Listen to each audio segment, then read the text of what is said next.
अगर पाकिस्तान ब्रिक्स का हिस्सा बन जाता है तो पाकिस्तान भी एक गरीब मुल्क है। आटा आपके पास भाईजान नहीं, चावल आपके पास नहीं, गंदम आप सॉरी ये अपना क्या कहते हैं अपना गंदम भी नहीं, गंदम से ही आटा बनाओगे।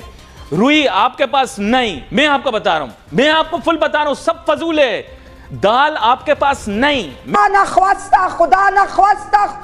खाने के बाद पाकिस्तान एक बार फिर से दुनिया के सामने भारत से बातचीत के लिए गिड़गिड़ा रहा है। ये आप ये ना समझें कि अब इंडिया फारग हो गया है और इंडिया के पास ये नहीं है वो नहीं है, ऐसी बात नहीं है। India is a very big country और इट्स अ डेमोक्रेटिक कंट्री। भारत अगर वहाँ पर मौजूद है तो ये पॉसिबिलिटी बिल्कुल नहीं थी कि किसी भी सूरत में पाकिस्तान जो है वो ब्रिक्स का मेंबर बन जाए। अब सवाल तो ये पैदा होता है कि जब तक भारत वहाँ पर मौजूद है क्या पाकिस्तान जो है वो कभी भी ब्रिक्स का मेंबर बन सकेगा या कभी भी नहीं बन सकेगा। भारत इससे पहले जो है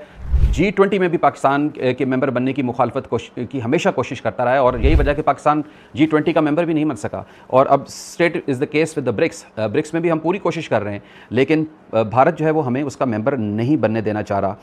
अब भारत एक्चुअली क्या कर रहा है कि वो इस जनूबी एशिया जो ये ख़ित्ता है इसमें एक वाहिद ताकत बनकर एक शो ऑफ करना चाह रहा है। लिहाजा अगर हमें ब्रिक्स का हिस्सा बनना है तो हमें सिर्फ एक रूस के ऊपर जो है इक्तफ़ा नहीं करना, हमें चाइना का भी सहारा लेना पड़ेगा और हमें ईरान को भी अब इस्तेमाल करना पड़ेगा। रूस, चाइना, ईरान ये मिलकर कोई कोशिश करें कि किसी तरीके से पाकिस्तान जो है वो ब्रिक्स का हिस्सा बनकर वो वाले सारे फ़वाइद उठा सके जो मैं आपको अब बताने वाला हूँ। भारत की वीटो पावर ख़त्म ही तब हो सकती है जब ये 3-4 बड़े बड़े ममालिक मिल के कोशिश करें और पाकिस्तान को ब्रिक्स का हिस्सा बनाए। ब्रिक्स का जो डेवलपमेंट बैंक है उसने तकरीबन 30 अरब डॉलर के मुख्तलिफ जो तरक्याती मंसूबे हैं वो उसने जारी किए हैं और उनका ज़्यादातर जो हिस्सा है वो एथियोपिया को और ईरान को मिलता है। अब अगर पाकिस्तान ब्रिक्स का हिस्सा बन जाता है तो पाकिस्तान भी एक गरीब मुल्क है, लिहाजा पाकिस्तान को भी कोई ना कोई हिस्सा ऐसा ज़रूर मिल जाएगा कि जिससे पाकिस्तान के जो तरक्याती मंसूबे हैं जो रुके पड़े हैं काफ़ी अरसे थे या जो प्लानिंग में हैं उसके ऊपर कोई काम हो सके और किसी तरीके से हम भी एक आध स्टेप आगे जा सकें। उसके साथ साथ अगर हम ब्रिक्स की ये जो फाइनेंशियल सिचुएशन है ये हम देखते हैं तो हमें एक चीज़ की और भी फीलिंग आती है और वो ये है कि पाकिस्तान तकरीबन 130 अरब डॉलर के कर्जे में जकड़ा हुआ है जो IMF से लिया हुआ है। अगर ब्रिक्स का मेंबर बनते हैं और हम अपनी क्रेडिबिलिटी को थोड़ा सा इंप्रूव कर लेते हैं और ब्रिक्स हमें कर्जे की शेप में कोई एक ऐसा अल्टरनेट फंड मुहैया कर देती है कि हम इस IMF से जान छुड़ा लें, उसकी सख्त जो कर्ज़ों की जो शराइत हैं उससे जान छुड़ा लें, तो हो सकता है जो पाकिस्तान जिन जंजीरों में इस वक्त जकड़ा हुआ है और माशी तौर पर एक स्टेप भी आगे नहीं चल पा रहा, तो हो सकता है कि हमें वो एक फ्लाइंग कैपेबिलिटी मिल जाए, आज़ादी मिल जाए, IMF से जान छूटे और हम आगे जा सकें। इस इंपॉर्टेंट पॉइंट को ज़रूर मद्देनज़र रखना चाहिए और किसी भी सूरत में हमें ब्रिक्स का हिस्सा बनने की पूरी कोशिश करनी चाहिए। अब बात यह है कि हमने फोकस तो किया है कि हम ब्रिक्स का मेंबर बने, भारत जो है वो उसकी मुखालफत कर रहा है और अब हम आइज़ रख रहे हैं कि किसी तरीके से चाइना, रूस और ईरान जो है वो हमें सपोर्ट करें। अब रूस और ईरान तो शायद, चूँकि रूस तो पहले ही हमें सपोर्ट कर चुका है, ईरान भी करने के लिए तैयार हो जाएगा, लेकिन याद रखिएगा अब यहाँ पर एक पॉइंट जो है ना वो चाइना खड़ा हो गया है और वो पॉइंट ये है, देखें चाइना ने पाकिस्तान की जहाँ जहाँ सपोर्ट की, अपनी पूरी कोशिश की, उसने एक अपना बहुत बड़ा एक प्रोजेक्ट जो है वो लॉन्च किया CPEC की शक्ल में पाकिस्तान में, बहुत बड़ी उसने इन्वेस्टमेंट की पाकिस्तान में CPEC की शक्ल में। लेकिन इस वक्त जो है भारत और जो चाइना की मोहब्बत है वो इस हद तक आगे बढ़ चुकी है कि अगर हमें चाइना को की सपोर्ट हासिल करनी है तो हमें चाइना को पहले वो कॉन्फिडेंस देना है कि जो वो हासिल करे और किसी तरीके से वो भारत को राज़ी करे और तब जाके पाकिस्तान जो है वो ब्रिक्स का हिस्सा बन सके। चाइना अब इस वक्त अपना एक डिफरेंट एम लेकर चल रहा है, वो पाकिस्तान की जो मोहब्बत, दोस्ती, प्यार को साइड पे रख रहे, वो पूरी दुनिया में अपनी एक आलमी लेवल पर जो है वो एक अपनी एक बालादस्ती को बढ़ाना चाह रहा है, अपने अंडर ऐसे बड़े बड़े ममालिक को लेकर आना चाहता है ताकि अमेरिका को खुल के आंखें दिखा सके। ऑन दी अदर हैंड जो भारत है उसका मैंने आपको पहले बता दिया कि वो अमेरिका का हाथ जिस तरीके से उसने छोड़ा है और वो चाइना की तरफ गया है तो वो बड़ा खुश है इस स्टेप पे कि अब वो चाइना के साथ मिल के जो है इस तरह के तमाम प्रोजेक्ट्स में आएगा, अपनी डेवलपमेंट में आएगा, दिफाई जो उसके मुख्तलिफ आगे जो प्लानिंग्स चल रही हैं दिफाई मंसूबों में वो आएगा चाइना के साथ, और उसकी समझे एक किस्म की वो सोच रहा है कि मेरी जान छूट गई है अमेरिका के साथ। तो पाकिस्तान अगर मैं देखूं तो इस वक्त बहुत ही ख़तरनाक मोड़ पर खड़ा है। पाकिस्तान ने जिस तरीके से अमेरिका का हाथ ज़ोर से पकड़ा और जिस तरीके से वो आहिस्ता आहिस्ता चाइना का हाथ छोड़ रहा था, तो चाइना ने उस चीज़ को बड़ा सीरियसली फील किया है। तो पाकिस्तान इस वक्त बहुत ही ख़तरनाक और हसास तरीन मोड़ पर खड़ा है कि अगर एक तरफ जो है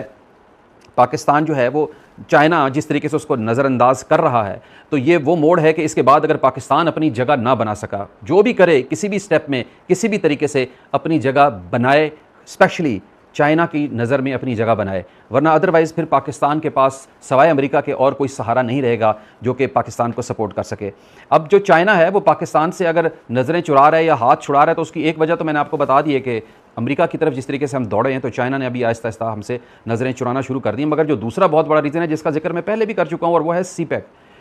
2021 के बाद से चाइना ने सीपेक में जो इन्वेस्टमेंट वो इससे पहले सालाना तौर पे करता था, इंजेक्ट करता था एक अमाउंट, उसमें 45% की उसने कमी कर दी। और उसका रीज़न जो है वो चाइना नहीं है, चाइना उसका कसूरवार नहीं है, ना मैं उसको कोई दोष दूंगा, उसका कसूरवार सिर्फ और सिर्फ पाकिस्तान है। जितने भी प्रॉब्लम्स हैं जो सीपेक से कनेक्टेड हैं, रिलेटेड हैं, वो सब के सब आकर पाकिस्तान से ही जुड़ते हैं। चाहे वो पाकिस्तान से सिक्योरिटी रिलेटेड इशूज़ हैं, जो कि चाइनीज़ की जिस तरह डेथ्स हुई हैं सुसाइडल अटैक्स में, चाइना के प्रोजेक्ट्स के ऊपर जिस तरीके से अटैक हुए हैं, सीपेक के जितने इस प्रोजेक्ट वाली मुख्तलिफ एरियाज़ में अटैक हुए हैं, ये एक बहुत बड़ा मेन रीज़न है। फिर सेकंड रीज़न क्या है कि जो ब्यूरोक्रेसी है वो अपना इंतहाई गंदा रोल प्ले करती है, और वो भी मुख्तलिफ रोड़े अटकाते हैं इस प्रोजेक्ट को आगे चलने में। थर्ड थिंग ये है कि हुकूमत अभी सीधी होती है, जिसको भी सीपेक की समझ आती है कि असल में ये प्रोजेक्ट है क्या और इससे फ़ायदे क्या हासिल होने हैं, तो इतने में हुकूमत चेंज हो जाती है। चौथी चीज़ जो सबसे बड़ा एक रीज़न है वो करप्शन है। पाकिस्तान जो है वो सीपेक के प्रोजेक्ट को एक बहुत बड़ा पाकिस्तान के फ्यूचर की मुस्तकबिल के तौर पर देखने के लिए तैयार ही नहीं है। वो इसको एक प्रेजेंट सिनेरियो में जो हलवा पका हुआ है, बस उसको खाने के चक्करों में कि किसी तरीके से ये खा लिया जाए। हर लेवल पर जो है इस हद तक करप्शन है कि अब चाइना ने अपना आहिस्ता आहिस्ता हाथ उठा लिया है। वो ये अब इस वक्त समझ रहा है कि जो पैसा मैंने डाल दिया, समझे वो मैंने बस दान किया, मज़ीद पैसा नहीं डालूंगा। ये प्रोजेक्ट मेरा चलता है चले, नहीं चलता ना चले, बट मुझे मज़ीद पैसा इन्वेस्ट नहीं करना। और यही वजह है कि अभी हाल ही में पाकिस्तान में तो रोटी के भी लाले पड़े हैं, हालत इतने खस्ता हो चुके हैं। अब पाकिस्तान भारत से बातचीत करने के लिए गिड़गिड़ा रहा है और कह रहा है कि भारत हमें भी ब्रिक्स में शामिल होने दो, ताकि ब्रिक्स देशों से जो भीख गरीब देशों को मिलती है वो पाकिस्तान को भी मिलने लग जाए। पाकिस्तान ब्रिक्स में शामिल होने के लिए कई सालों से रूस चीन के आगे पीछे फिर रहा है, ताकि रूस चीन पाकिस्तान को ब्रिक्स में शामिल करने के लिए भारत को मना ले। ये हालत हो रखी है पाकिस्तानियों की। क्या लगता है दोस्तों, भारत को पाकिस्तान को ब्रिक्स में शामिल कर लेना चाहिए या नहीं? कमेंट करके